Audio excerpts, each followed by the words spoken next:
Nous allons maintenant étudier la face médiale du genou et je vous propose de commencer par quelques notions d'anatomie. Nous allons baser l'examen échographique du genou sur des repères anatomiques simples. Des repères osseux tout d'abord, avec au versant fémoral d'une part la saillie osseuse relativement volumineuse de l'épicondyle médial et au versant tibial d'autre part, sous la partie postérieure du plateau tibial, une dépression en forme de gouttière qui donnera insertion au tendon réfléchi du semi-membraneux. À hauteur de l'interligne, on visualise le ménisque médial sur toute sa périphérie. Le ligament collatéral médial est composé de deux faisceaux, un faisceau profond assez fin, correspondant à un épaississement capsulaire, très adhérent au ménisque lui-même et composé de deux bras, le ligament ménisco-fémoral en haut et le ligament ménisco-tibial en bas. Le faisceau superficiel le recouvre, beaucoup plus volumineux et d'ailleurs beaucoup plus important sur le plan biomécanique. Ce faisceau superficiel est très étendu, il s'insère en haut sur l'épicondyle médial et un peu en arrière de celui-ci, il descend tout droit, recouvre l'interligne où il est le plus large, jusqu'à 20 mm, et s'insère en partie à 1 cm sous le plateau, mais surtout très bas, 6 à 8 cm sous l'interligne, au bord médial du tibia. Le tendon réfléchi du semi-membraneux appartient lui aussi à la face médiale du genou. Le muscle semi-membraneux est postérieur à la cuisse, il fait partie des ischio-jambiers, mais l'insertion de son tendon distal est complexe avec 5 bras. Le bras le plus antérieur, dénommé tendon réfléchi, a un trajet pratiquement horizontal le long de la gouttière osseuse tibiale dont on a parlé, où il est recouvert par le ligament collatéral médial. On termine avec la patte doigt, vocable qui regroupe les tendons des 3 muscles dont on a coutume de se souvenir avec le moyen mnémotechnique SAGRAT. Le sartorius en avant, le gracile au milieu et le semi-tendineux en arrière. En fait, on voit sur ce schéma très simplifié que les muscles et la partie proximale des tendons sont effectivement dans cet alignement d'avant en arrière avec un trajet vertical oblique en avant d'à peine 30 degrés environ. Mais à hauteur de la métaphyse tibiale supérieure, leur trajet s'angule d'environ 60 degrés pour être pratiquement horizontal à leur insertion sur la face antéromédiale du tibia, assez proche de la tubérosité tibiale antérieure. Juste avant leur insertion, ils recouvrent la distalité du ligament collatéral médial. Pour examiner la face médiale du genou, on peut laisser le patient décubitus dorsal et en rotation externe comme ceci. À titre personnel, je préfère que le patient soit vraiment en décubitus latéral, ce qui me permet d'explorer plus loin en arrière vers le creux poplité, notamment pour remonter le long de la patte doigt. On commence l'exploration de cette face médiale du genou en posant la sonde dans le plan frontal à hauteur de l'interligne articulaire. Il est facile de repérer le ménisque sous forme de ce triangle hyperéchogène de contours réguliers. J'en profite ici pour rappeler que le bord libre du ménisque en profondeur ici n'est jamais examiné de façon pertinente en échographie et que toute lésion méniscale suspectée devra bien sûr être confirmée par une IRM. Néanmoins, vous voyez ici qu'on visualise parfaitement la périphérie du ménisque. On peut, en gelant l'image ici, tracer une ligne bicorticale du tibia au fémur. Si la périphérie du ménisque dépasse de plus de 3 mm cette tangente, on pourra parler d'extrusion méniscale, qui est un signe assez fiable de gonarthrose. De même, au niveau des surfaces articulaires, on recherchera d'éventuels ostéophytes sur les rebords ostéocartilagineux, même si bien sûr on est censé les avoir regardés d'abord en radio. On peut donc balayer ce ménisque d'avant en arrière, depuis la corne antérieure, sa portion moyenne, et jusqu'en arrière pour rechercher d'éventuelles fissures ou kystes méniscaux. On arrive ici en arrière à la portion tout à fait postérieure, de la corne postérieure du ménisque médial. C'est ici qu'il faudra, dans un cadre traumatique, rechercher une éventuelle désinsertion capsulo-méniscale au niveau de cette rampe méniscale. Partout, sur toute sa périphérie, le ménisque doit être adhérent à la capsule. Si on visualise une petite quantité de liquide ici en arrière de la périphérie du ménisque, c'est un bon argument pour évoquer une désinsertion capsulo-méniscale. Les récessus articulaires ménisco-tibial et ménisco-fémoral sont très fins à l'état normal, ne contenant éventuellement que quelques gouttes de liquide. On peut mieux les discerner et les remplir éventuellement un petit peu plus en déverrouillant le genou, en mettant un tout petit peu de flexion parce que ça déverrouille le ligament collatéral et donc permet de mieux remplir les récessus. C'est à ce niveau qu'on recherchera dans le cadre des lésions méniscales d'éventuelles languettes méniscales luxées.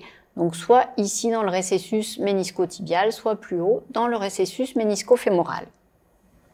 Le ménisque médial peut également être examiné dans le plan axial, même si c'est un peu moins informatif. On pivote la sonde à 90 degrés. Au-dessus, on se trouve ici sur la corticale du fémur. Dès qu'on va baisser la sonde vers le bas, on est dans le plan du ménisque ici. Qui apparaît plutôt relativement hypoécogène avec plus bas le plan du plateau tibial. On remonte ici sur le ménisque. C'est une coupe plutôt un peu moins informative mais qui permet de montrer parfois de façon assez élégante des dépôts microcristallins intraméniscaux et également dans le cadre des kystes de montrer plus facilement parfois les fissures méniscales qui les alimentent. On va maintenant examiner le ligament collatéral médial qui est donc formé de deux faisceaux. Son faisceau profond est très adhérent au ménisque médial. Il est formé d'un ligament ménisco-tibial qu'on voit bien ici et d'un ligament ménisco-fémoral qui est également très fin. Très adhérent au ménisque, parfois difficile à dégager à l'état normal. On les verra mieux dans le cadre des entorses où ils sont généralement épaissis. Le faisceau superficiel du ligament collatéral médial est beaucoup plus épais que son faisceau profond, très fibrillaire, hyperécogène à l'état normal. Il s'insère en haut sur l'épicondyle médial et un peu en arrière de celui-ci, où il est relativement épais. À partir de ce point, dans le plan coronal, on peut balayer le ligament sur toute son étendue, qui, vous allez le voir, descend très bas au-delà du plateau tibial médial. On y va, on continue à descendre. Vous voyez que le ligament recouvre ici systématiquement une ou ici deux petites artères qui sont les artères inférieures médiales du genou qui séparent le ligament de la corticale et il faut donc encore descendre pour trouver l'insertion tibiale inférieure de ce ligament collatéral médial. On va ensuite balayer le ligament collatéral médial dans son plan transverse, donc en pivotant la sonde à 90 degrés. On part ici de son insertion haute sur l'épicondyle médial. On va s'apercevoir rapidement que ce ligament, contrairement au latéral, est plutôt une bande assez étendue d'avant en arrière, de 10 à 20 mm de largeur selon le plan où on se trouve. Il passe au-dessus de l'interligne et ensuite on peut jouer un petit peu avec l'anisotropie à sa partie basse où il est plus fin, pour le suivre jusqu'à son insertion tibiale. Vous remarquez ici, voilà le ligament collatéral médial, qu'au-dessus, il va être recouvert par des structures tendineuses qui passent d'arrière en avant, 1, 2 et 3, qui correspondent au tendon de la patte doigt qu'on va mieux visualiser ensuite. Voilà la fin du ligament collatéral médial ici. Si je repasse dans le plan coronal, on se retrouve ici sur son insertion. Donc, dans le cadre des entorses suspectées du ligament collatéral médial, on peut s'aider d'une manœuvre dynamique pour distinguer les grades 2 où le ligament est encore en continuité, des grades 3 où il est vraiment rompu. C'est la manœuvre de valgus qui est bien connue des cliniciens. Pour ça, il va falloir déverrouiller le genou. Donc, on met un rouleau ou un drap roulé, ce que vous voulez, pour faire une petite flexion et un déverrouillage du genou. Et on va s'aider d'un deuxième rouleau entre les pieds du patient pour caler les deux pieds comme ça, pour faire une contre-pression. Avec notre main libre, on va appuyer sur la face latérale du genou et on va examiner le ligament collatéral dans son plan frontal comme d'habitude. Voilà, on fait comme ça et le patient doit donc bien penser à faire la contre-pression et pas rester tout mou de l'autre pied. Voilà. On repart de la coupe coronale du ligament collatéral médial et on va s'attacher à regarder notre plateau tibial médial en balayant vers l'arrière. On va tomber sur cette petite dépression osseuse qui contient une formation ovalaire hyperécogène sous le ligament collatéral médial. Cette formation, c'est le tendon réfléchi du semi-membraneux. Si on continue vers l'arrière, on va voir qu'elle vient rapidement se fondre dans le tendon direct du semi-membraneux, qui est ici vu, lui, dans son grand axe, puisqu'il a une direction descendante, et ici, les fibres du tendon réfléchi qui progressivement vont donc disparaître. Le tendon réfléchi du semi-membraneux peut également être visualisé dans le plan axial en partant de son tendon d'origine, donc le tendon distal du semi-membraneux. Ici, voilà le muscle, la partie haute du creux poplité. On descend le long de ce tendon distal en jonglant avec l'anisotropie.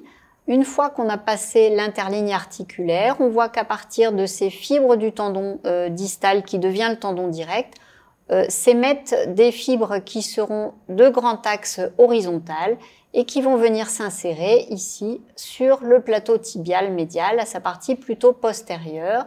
On jongle un petit peu avec l'anisotropie pour mieux dégager ces fibres du tendon réfléchi, donc de direction postéro-antérieure. On peut repartir dans le plan frontal sur cette région du tendon réfléchi du semi-membraneux. Si on applique une légère flexion en déverrouillant le genou, on peut observer éventuellement une petite bourse, la bourse du semi-membraneux, qui est disposée en U inversé entre le ligament collatéral médial en surface et le tendon en profondeur. Celle-ci peut être éventuellement distendue par différentes pathologies. On va terminer l'examen de la face médiale du genou avec la fameuse patte d'oie qui tient son nom de son analogie de forme avec la patte du noix. Il s'agit de la terminaison des trois muscles sartorius, gracile et semi-tendineux.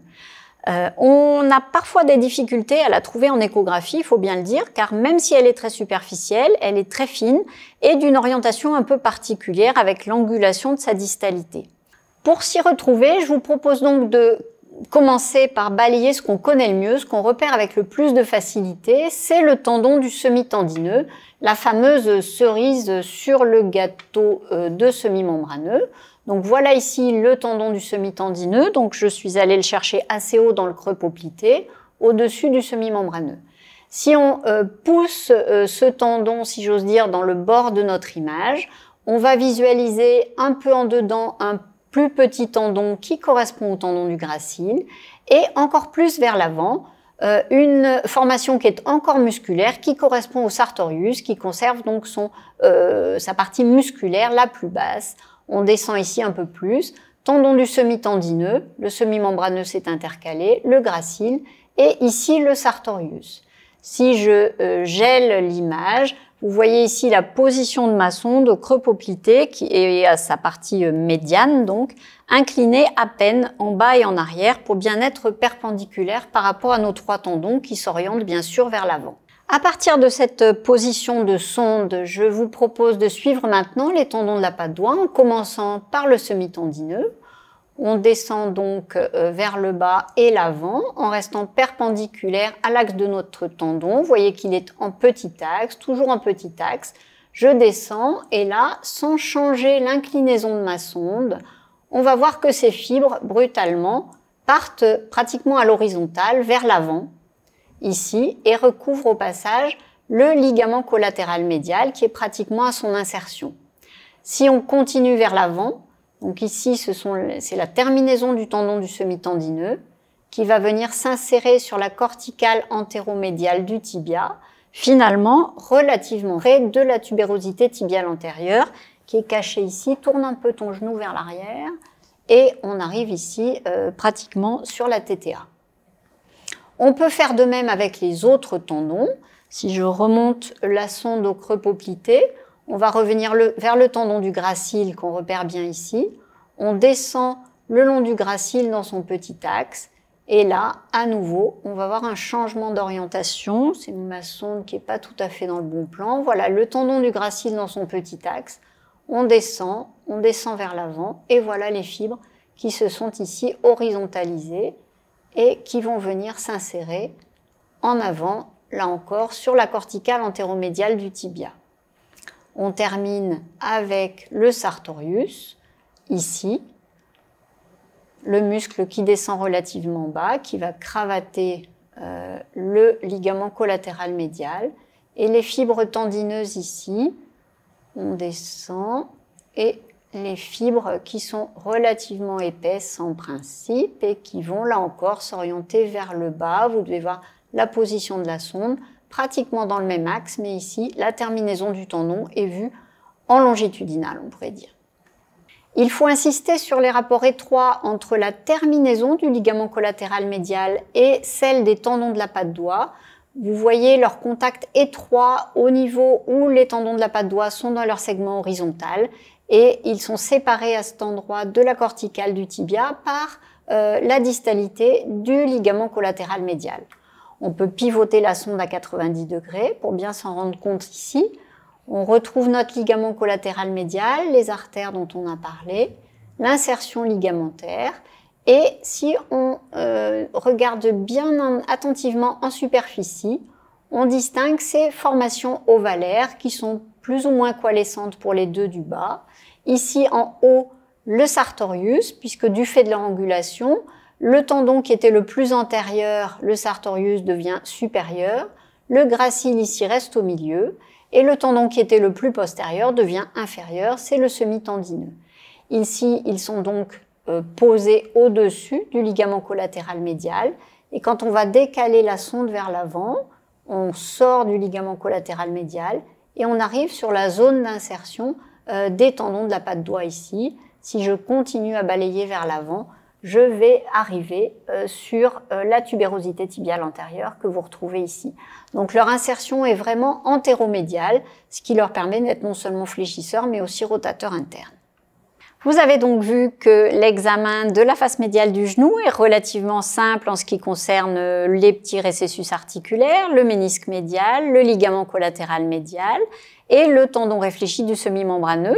C'est un peu plus sioux pour la distalité des tendons de la patte doigt, mais avec des repères anatomiques bien précis et bien connus, on s'en sort assez facilement quand même.